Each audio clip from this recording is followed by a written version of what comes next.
जब तक regulation policy नहीं तो हमारी घर वापसी नहीं, चाहे हमें यही कॉम्प्लेक्सों में मरना पड़े। अगर हमारे पॉलिसी नहीं, डेली बेजर गरीब के लिए नहीं, ये स्मार्ट सिटियाँ और जो हमारे लिए प्रोजेक्ट ला रहे हैं, क्या करना है इन प्रोजेक्टों को। नमस्कार, आप देख रहे हैं ग्रेटर जम्मू वर्चुअल और मैं हूं आपके साथ Neetu Singh. Irrigation flood control daily wages लगातार 318 दिन से प्रोटेस्ट कर रहे हैं सरकार से, एडमिनिस्ट्रेशन से लगातार एक ही डिमांड कर रहे हैं, रेगुलराइजेशन पॉलिसी की, और इनके पेंडिंग वेजेस जो कई महीनों से पेंडिंग पड़े हुए हैं उनकी डिमांड कर रहे हैं। आज ये फिर से धरने पर बैठे हुए हैं। धरने पर तो ये पिछले 318 दिन से बैठे हुए हैं। जानने की कोशिश करते हैं कि आपकी एडमिनिस्ट्रेशन से इस बारे में कोई बात हुई कि जो आपके पेंडिंग डेली वेजेस हैं और जो रेगुलराइजेशन को लेकर आपने उनसे कुछ बात की है। सबसे पहले मैं मीडिया का शुक्रिया अदा करता हूं जो हर दुख सुख में डेली बेजर का साथ देते हैं और गवर्नमेंट तक जो आवाज़ है वो बुलंद करते हैं। देखो मैम, जैसे आपने बोला कि एडमिनिस्ट्रेशन तक बाई, देखो जो हमारे एलजी साहब हैं उन तक तो बाय तो काफ़ी देर से पहुंचा रहे हैं, लेकिन वो सुनने के लिए तैयार ही नहीं है। और बाकी जो 25 एमएलए हैं उन तक तो हमने हर जगह, हर चौराहे पर और उनके घर तक हमने जो आवाज़ है वो हमने बुलंद की है और अपनी जो फाइलें हैं वो सबमिट करवाई हैं। जो चेयरमैन हमारे श्यामला शर्मा जी कमेटी के चेयरमैन बनाए थे उनके घर में भी गए, हमने अपनी फाइल जो है वो सबमिट कराई। फिर उन्होंने बोला कि जो 10,000 डेली बेज है उनसे भी फिगर कम हो गई है और जो फिगर है वो बता दी 43,000 टोटल रह गई है। तो हमने बोला सर आपको चेयरमैन बनाया और हमारा डेली बेजर का जो मसला है, हमारा तो कोई इतना मसला तो है नहीं, हमने कोई पुल चुल तो बनाने नहीं, जहाँ कोई रोड बनाने हैं। हमारा डेली बेजर का मसला वो SRO 64 के तहत जो परमानेंट पॉलिसी है वो हमें दे दो तो हम भी अच्छी तरह से जो हमारा गुजारा घर का वो चल सके। तो सर लगभग 318 दिन हो गए हैं आपको प्रोटेस्ट करते हुए। अगर सरकार नहीं सुनवाई करती तो अगला स्टेप क्या होगा? मैडम देखिए, आपने मुझसे सवाल किया कि 318 दिन हो गया हमें प्रोटेस्ट करते हुए। हमारा काम था सरकार तक अपनी आवाज़ को पहुंचाना। अगर ये फिर भी नहीं सुनेगी तो फिर इलेक्शन का बिगुल तो बजने ही वाला है।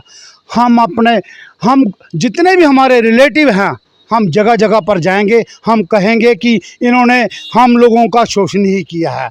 जब तक हमें यह रेगुलाइजेशन पॉलिसी नहीं देंगे तो समझ लो इनका काम जो है वो तमाम है। ये ऐसे ही सोच रहे हैं कि हमें बहुत कुछ मिलने वाला जम्मू के। ये जम्मू के अपने आप में बड़े ठेकेदार बन चुके हैं, मगर मैं आपको ये बता दूं 70 साल में पहली बार इनको ये सत्ता मिली है। अगर इन्होंने इस सत्ता को गवा दिया फिर दोबारा इनको मौका नहीं मिलेगा। सर आपसे भी जानना चाहेंगे, आपका नाम? मेरा नाम गौरव है। आपसे जानना चाहेंगे कि कमेटी भी बनाई गई, कमेटी बनाने के बावजूद भी लगातार आप प्रोटेस्ट कर रहे हैं। क्या रीज़न लगता है आपको कि क्यों आपकी ये जो डिमांड है SRO 64 को लागू करना और आपके जो पेंडिंग वेजेस हैं उसको क्लियर करना, क्यों नहीं सुनवाई हो रही? देखो, ये कमेटी जो उन्होंने फ्रेम की ये गवर्नमेंट की पॉलिसी नहीं थी, ये पार्टी की पॉलिसी थी। हमें ये पॉलिसी थी कि डिले करने के लिए हमने इनके पास फिर विश्वास किया, बार बार ये हमें विश्वास किया और ये पॉलिसी हमने सोचा चलो ठीक है, ये हमारी आवाज़। इन्होंने कहा था कि हम आपकी आवाज़ LG और चीफ सेक्रेटरी तक पहुँचाएंगे, अगर जहाँ मसला हल नहीं हुआ तो हम सेंटर में जाएंगे। लेकिन इन्होंने गुमराह किया हमें और पॉलिसी जहाँ से अपन फाइलें जो भी की है 47 डिपार्टमेंटों की इकट्ठी की और ना जाने पता नहीं किस कूड़े में डाल दी हैं। अगर ये इनके पास दम होता, जो 25 हमने किस लिए बताए थे, बैठाने के लिए नहीं, इनको बैठाने के लिए नहीं बनाया था, इनको AC के लिए नहीं बैठाया था, इनको बैठाया था गरीब और जनता की आवाज़ को सेंटर तक पहुँचाए। लेकिन इन्होंने ये भी हमें गुमराह किया। हम अभी अब जो वक्त आ रहा है हम बताएंगे इनको कि LG साहब, हम यही के रिक्वेस्ट करते हैं कि हमारी रेगुलर ये पॉलिसी दी जाए जो SRO 64 के तहत मिलती है। हमारी ज़िंदगी जहाँ तबाह हो चुकी है, हमारे बच्चे, हमारे माँ बाप की ज़िंदगी जहाँ मतलब ख़त्म हो चुके हैं। हम उस किरदार पर खड़े हैं, हम कहाँ जाएँगे अब? क्योंकि हमें 30 28 साल हो गए सर्विस देते हुए, इसके बाद हम कहाँ जाएंगे? हमारे लिए कोई आश्रम तो नहीं अख्तियार किया उन्होंने कि हम जहाँ जाकर बैठ जाएंगे। हमारा जो शोषण कर रहे हैं हम इस शोषण का कंप्लेक्ट करते हैं, क्योंकि हमें पॉलिसी चाहिए। अब LG साहब, जहाँ हमारे होम मिनिस्टर साहब आए हैं, अब हमारे डिफेंस मिनिस्टर साहब आए हैं, प्रधानमंत्री जी आ रहे हैं, क्या लेने आ रहे हैं? हमें ये तो हमारे लिए और बोझ डालते हैं। अगर हमारे पॉलिसी नहीं, डेली बेजर गरीब के लिए नहीं, ये स्मार्ट सिटियाँ और जो हमारे लिए प्रोजेक्ट ला रहे हैं, क्या करना है इन प्रोजेक्टों को? जो प्रोजेक्ट चलाने वाला नहीं रहेगा। अब एक तरफ डेली बेजर जो रीढ़ की हड्डी कहला जाता है, अगर वो ही नहीं रहेगा, वो ही भूखा प्यासा मर जाएगा अपने शोषण के लिए, तो वो कहाँ जाएगा? क्या करने हैं इन प्रोजेक्टों को? हम बार बार यही कहते हैं, अगर ये पॉलिसी अभी भी नहीं हुआ, एक ही हमारा नारा है, अभी नहीं तो कभी नहीं।